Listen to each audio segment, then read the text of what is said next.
And this is one of our bird songs. And the song's just talking about the movement of the people around the land.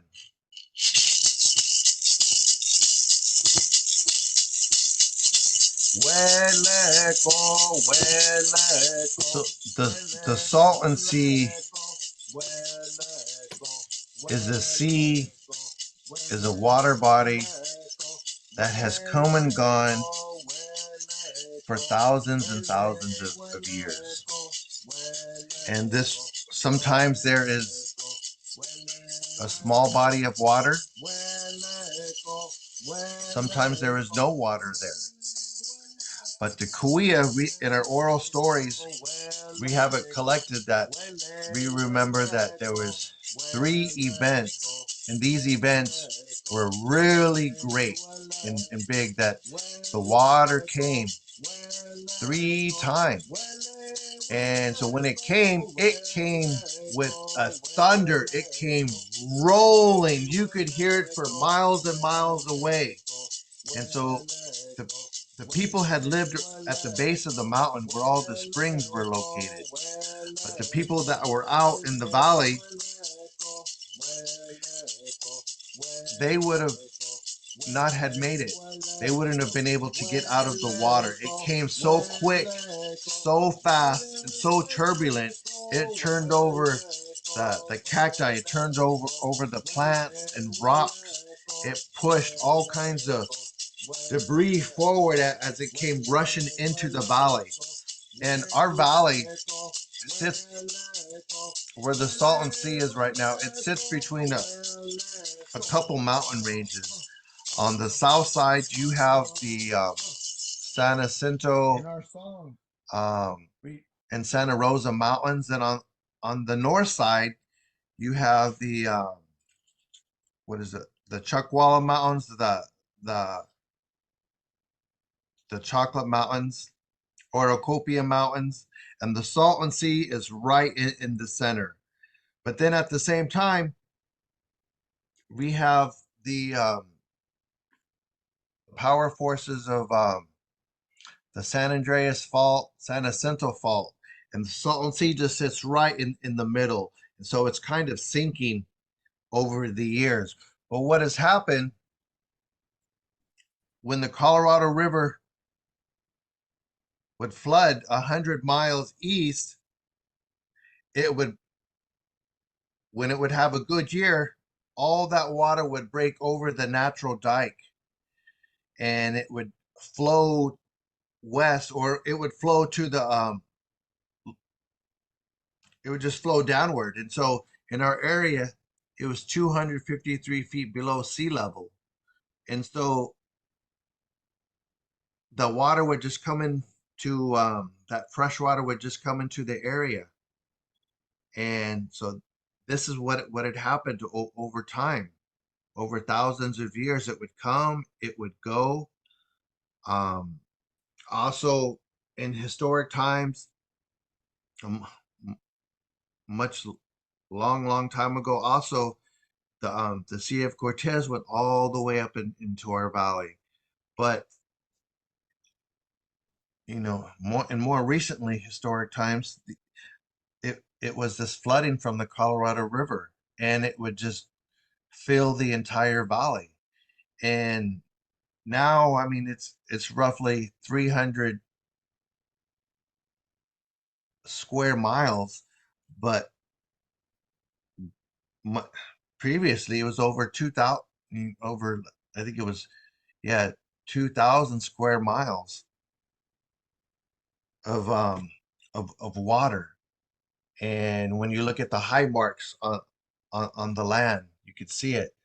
But so the Cahuilla have a long history, and it's not only the Cahuilla, there's also the Kumeyaay people at the southern end of the Salton Sea. They have a relationship with the sea, and it's part of their songs, part of their environment as well.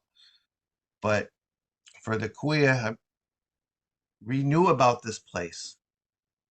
And in the beginning, in our creation stories, we hear that Creator made bodies of water.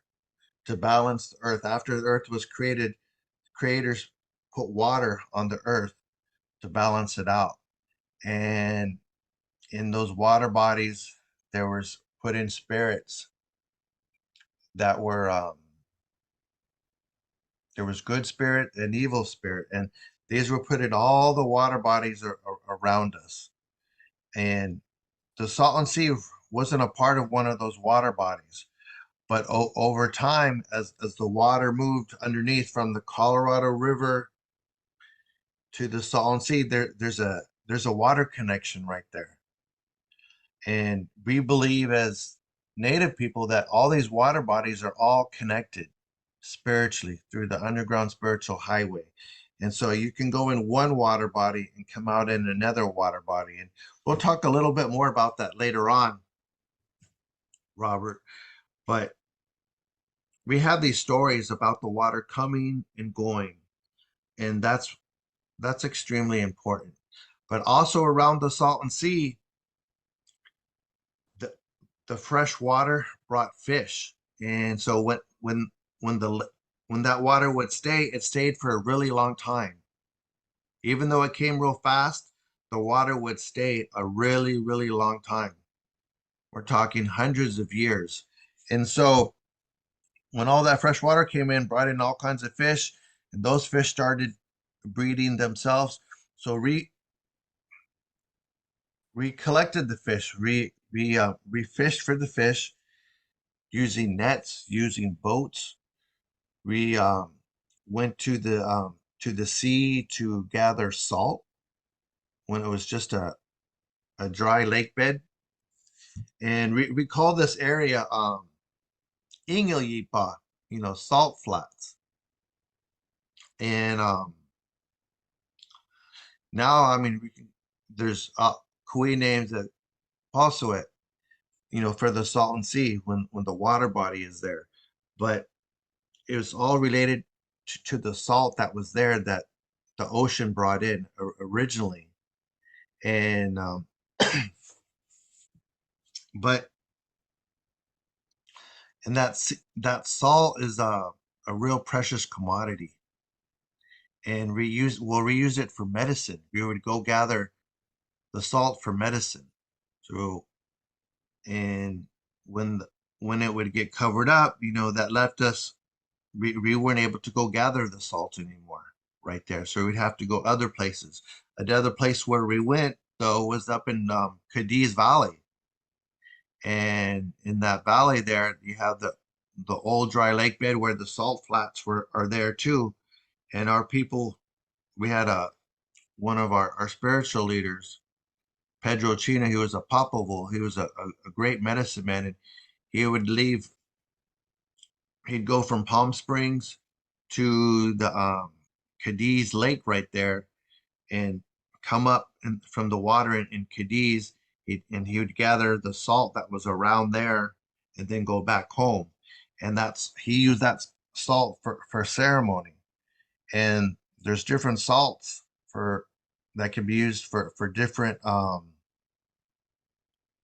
sources for healing. So it's all medicine though, and it's all connected. Also, we would gather ochre that was around the Salton Sea. We would oh, what was it? The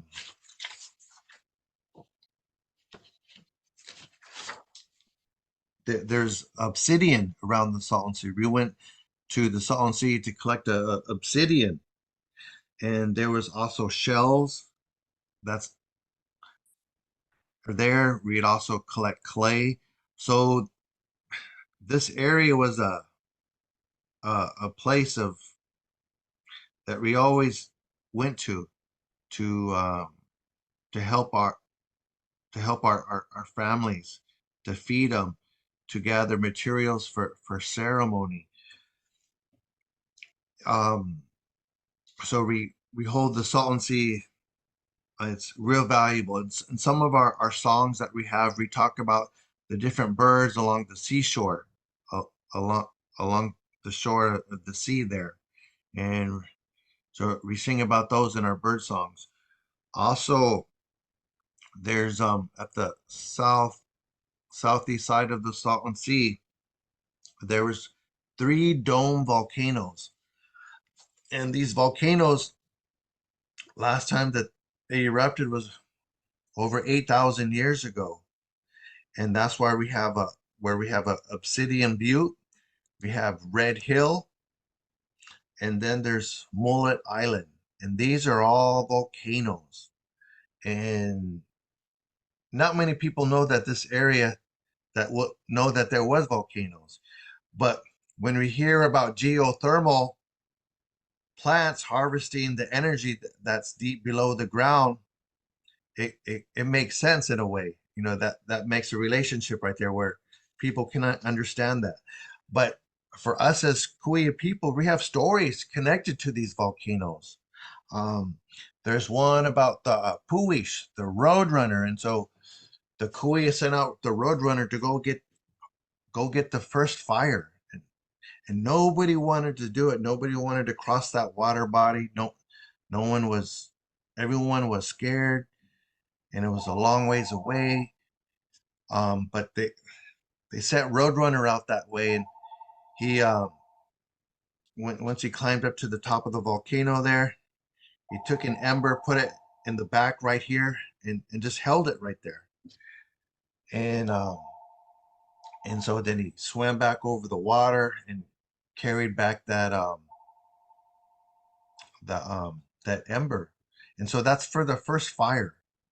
And this was a story that I'd heard about from my cousin Snapper over at Torres Martinez just the other day. But and he had talked about how the Roadrunner went to another volcano over the on the other into Arizona. But there's also the story about how the Mojave people, how they went to Amboy Crater and how they got fire from there. And so tribes, it's in a lot of tribal histories that the people went to the volcanoes to go gather fire. And so just that the fact that they have a story and a relationship makes these sites sacred, that we have a special understanding and that we respect that that taminkiwet, that natural law right there that exists. There's also that, you know, the story about the snakes. And so in the beginning, when I was talking about creator Muka put in, you know, there is good and bad in all the water sources. There's a story about the snakes. There's black snakes and white snakes that were put inside. You know, there was good and bad. There's always a balance, Robert. Always a balance. And so that's what I want the people to understand. There's always this balance. And so those snakes, just like Pedro Chino did, went underground through the spiritual ground under highway, left the ocean and came up at the Salton Sea. And just having that understanding is incredible.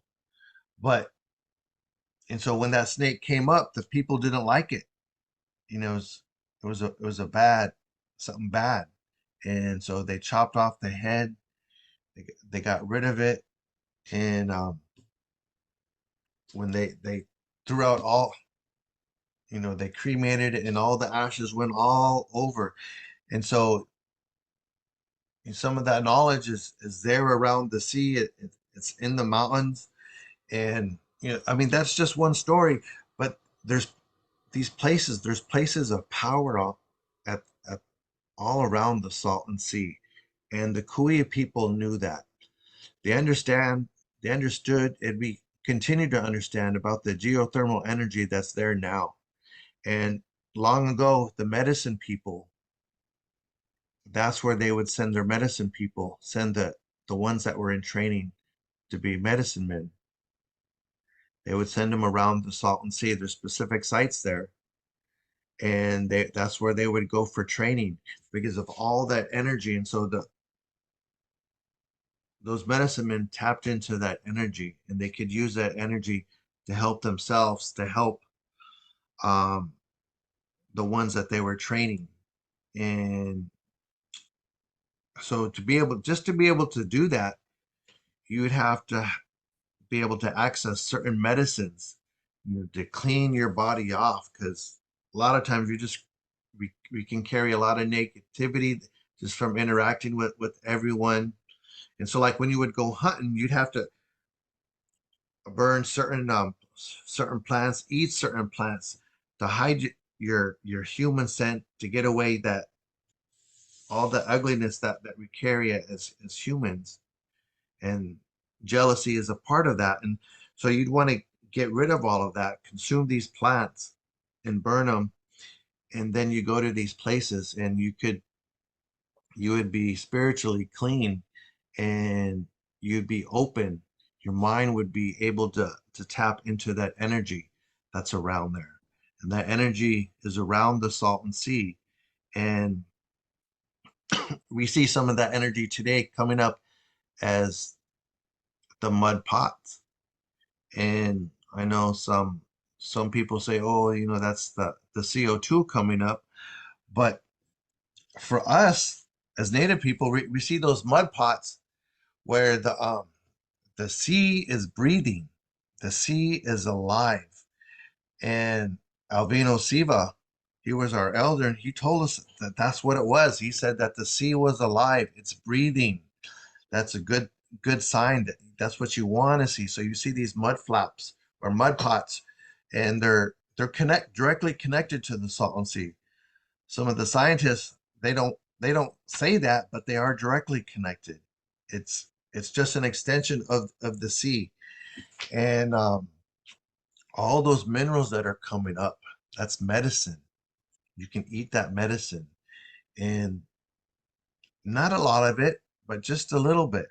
But you eat it with prayer, and you say thank you, and you're acknowledging that energy, that life source that's right there, that body of energy.